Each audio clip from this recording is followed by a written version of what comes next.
Bon mercredi. Le port de Saguenay est plus qu'optimiste à la suite du dépôt du budget fédéral. Ottawa s'engage à verser 5 milliards de dollars sur 7 ans pour un fonds destiné à la diversification des corridors commerciaux.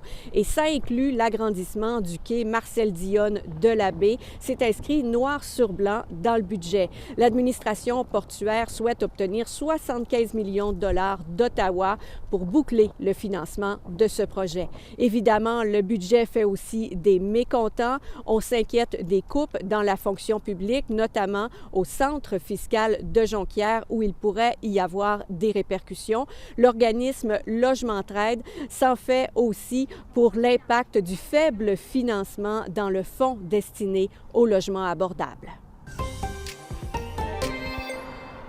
L'une des avocates qui défendait le meurtrier Marc-André Grenon à Saguenay est reconnue coupable de faute déontologique. Il s'agit de maître Vanessa Farran. Le conseil de discipline du barreau juge qu'elle a nui à l'honneur, la dignité et la réputation de sa profession. Pendant le procès de Grenon en 2024, maître Farran et sa collègue ont diffusé une vidéo sur les réseaux sociaux dans laquelle on les voyait marcher dans les corridors du palais de justice de Chicoutimi. Les images étaient accompagné de la chanson Gangsta's Paradise et de plusieurs mots-clics controversés.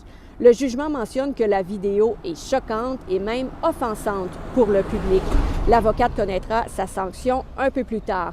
Quant à sa collègue, maître Karine Poliquin, elle est pour sa part acquittée à la suite des mêmes événements parce qu'elle était peu impliquée dans la réalisation de cette vidéo. Les campeurs saisonniers du camping Saint-Félix-d'Otis se mobilisent. Ils sont toujours en colère contre la direction qui a décidé de ne plus offrir le service d'égout à près de 80 terrains parce que les installations septiques du camping dans ce secteur sont désuètes. Les campeurs saisonniers qui sont concernés devront donc être replacés, mais il ne reste qu'une quarantaine d'espaces disponibles sur le camping. Les campeurs ont donc formé un comité citoyen. Ils ont élu 7 représentants.